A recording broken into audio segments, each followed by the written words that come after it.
ارزقنا شفاة الحسين اللهم ارزقنا زيارة الحسين اللهم ارزقنا شفاة الحسين اللهم ارزقنا زيارة الحسين. کسی راوی سے کامل الزیارات میں موجود ہے، مسائل الشیعہ کتاب الحج میں روایت موجود ہے، امام جعفر صادق علیہ السلام اللہم صلی علی محمد و آل محمد.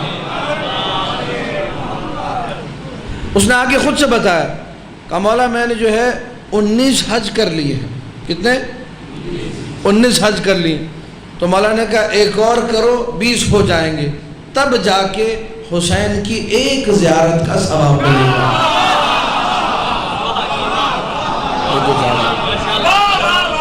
ذکر حسین ابن علی کو سنیے گا، تب جا کے ایک زیارت کا ثواب ملے گا. عجیب و غریب روایت ہے، واقعاً عقل انسانی کام کرنا چھوڑ دیتی ہے کہ یہ کیا سلسلہ ہے، کتنی عطا عجیب و غریب ہے پروردگار متعال کی حسین ابن علی کی.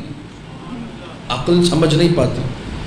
راوی آیا مولا کی خدمت میں، امام جعفر صادق علیہ السلام کی بارگاہ میں، اللہم صلی علی محمد و آل محمد. پوری توجہ سے سنیے گا اس روایت کو.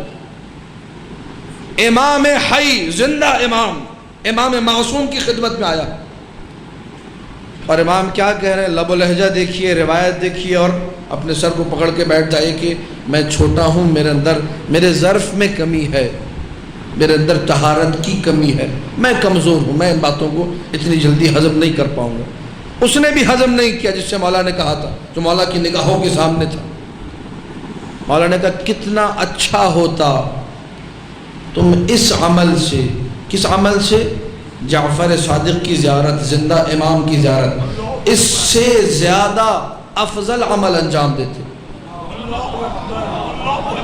اس نے کہا مولا یہ جملہ میرے دل پہ بڑا گراں گزرا ہے، میں سمجھ نہیں پایا، میں ہضم نہیں کر پایا. آپ کیا کہہ رہے ہیں؟ آپ کا محب ہوں، آپ کا چاہنے والا ہوں، آپ امام مفترض الطاعہ ہیں، آپ کی زیارت کو آیا ہوں، اور آپ کہہ رہے ہیں اس سے زیادہ افضل عمل. کہاں؟ اگر میرے غریب جب حسین کی زیارت کو جاتا. سلام اللہ علیک یا ابا عبداللہ. وہ عمل زیادہ افضل تھا. علماء نے ہیڈنگ لگائی، زندہ امام سے زیادہ فضیلت والی زیارت قبر حسین ابن علی کی ہے. چھٹے مولا ہی کا واقعہ ہے. بیمار ہوئے مدینہ میں، ایک شخص کو بھیجا، پیسے دیے، رستے کا خرچہ دیا، کہا جاؤ کربلا جا کر میرے لیے دعا کرو. یہ سیرت امام نے نسخہ بتایا، بیمار لا علاج ہے، شفا نہیں مل رہی ہے، کسی کو کربلا بھیجو، وہ تمہاری نیابت میں زیارت کرے، تمہارے لیے وہاں دعا کرے. اس بندے نے پیسے لیے، رستے کا خرچہ لیا. جب گھر سے نکل رہا تھا، خادم نے سنا، کہہ رہا تھا پتہ نہیں مجھے کیوں کربلا بھیج رہے ہیں، امام معصوم ہے، مفترض الطاعہ ہے، اگر ابھی امام اپنے ہاتھ اٹھائیں اللہ انہیں شفا دے دے گا، مجھے کربلا کس چکر میں بھیج رہے ہیں. میں نے کہا نا عقل میں یہ چیزیں نہیں آتی ہیں، اس جملے کو ذہن میں رکھیے گا. اور عقل میں نہیں آتی، کوئی یہ نہ کہے کہ آپ عقل کی مخالفت کر رہے ہیں. عقل حجت باطنی ہے، اللہ نے اسے نور قرار دیا. میں نے پہلے کہہ دیا عقل میں نقصان آ گیا عدم طہارت کی وجہ سے، عقل کمزور پڑ گئی دنیا میں رہنے کی وجہ سے، دنیا میں غرق ہونے کی وجہ سے. لہذا بات عقل میں نہیں آئے گی آسانی سے جب تک عقل نور آل محمد سے پاکیزہ نہ ہو جائے. کیوں پتہ نہیں مجھے کربلا بھیج رہے ہیں، ابھی جعفر صادق ہاتھ اٹھائے اللہ شفا دے گا.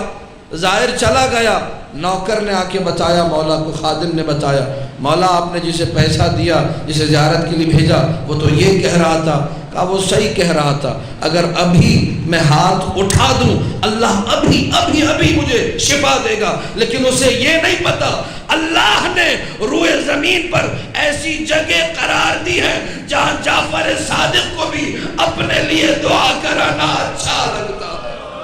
سمجھیے گا کربلا کو، اجابت الدعاء تحت قربتے، دعائیں قبول ہوتی ہیں قبہ حسین کے نیچے۔ ہر امام احترام کرتا ہے زائر حسین کا۔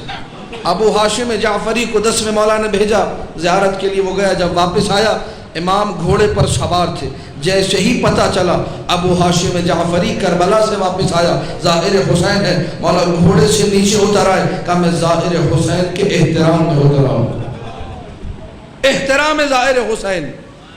میں اب وہ کم ظرفی جس کا میں نے بار بار ذکر کیا، مجھے پتہ ہے بعض لوگوں کا جملہ برا لگا ہوگا، میرا اچھا جملہ، اچھی تعبیر نہیں ہے، لیکن میں اپنی بات کر رہا ہوں، ذاتی شخصی بات آپ پہ نہیں رکھے۔ میری کم ظرفی کیا ہے؟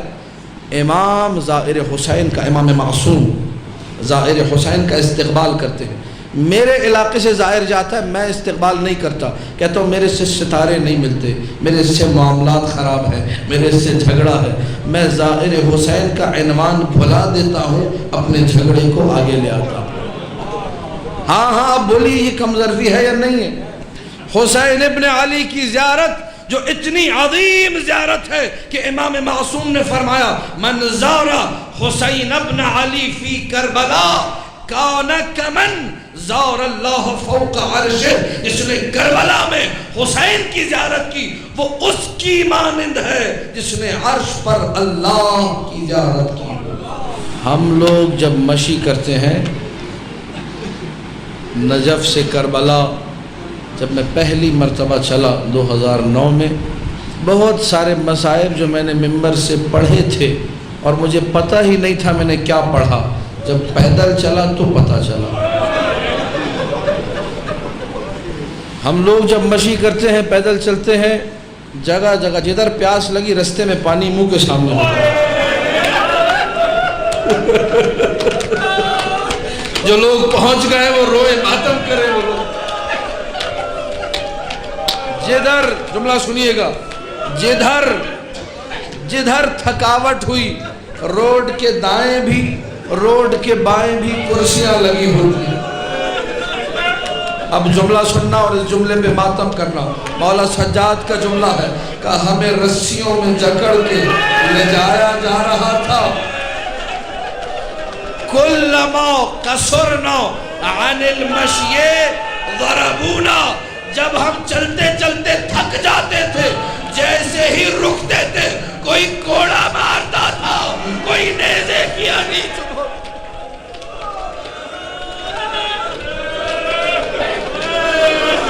حسین کی زیارت ہے، حسین ابن علی کی زیارت ہے۔ ایک ہی روایت سن لیجئے، پھر مصائب کے چند جملے سناؤں گا، ایک روایت سن لیجئے۔ حسین ابن علی کی زیارت ہم لوگ بڑی آسانی سے کر لیتے ہیں، چاروں طرف استقبال ہو رہا ہے، کون آ رہا ہے؟ حسین کا زائر آ رہا ہے۔ ہر بندہ، لوگ لڑ رہے ہوتے ہیں، کئی جگہ میں نے لڑائی دیکھی، مشی کے رستے میں لڑائی ہو رہی تھی، بھئی کس بات پہ لڑائی ہو رہی ہے؟ کہ یہ لڑائی ہو رہی ہے زائروں کے اوپر کہ میں اپنے گھر لے جاؤں گا، وہ کہتے ہیں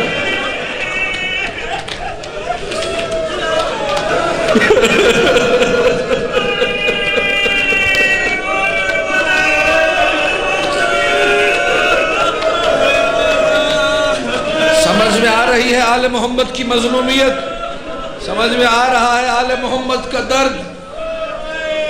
چاروں طرف ظاہر کا استقبال ہو رہا ہے۔ زیارت ان لوگوں نے کی تھی، جملے سنیے، مجھے اجازت دیجئے جملے عرض کروں، زیارت ان لوگوں نے کی تھی جو متوکل کے زمانے میں سالوں کا سفر پیدل کر کے زیارت ہوا، مہینوں چلتے تھے، جب روضہ حسین کے سامنے پہنچتے تھے گر جاتے تھے، مولا اب ہم سے قدم نہیں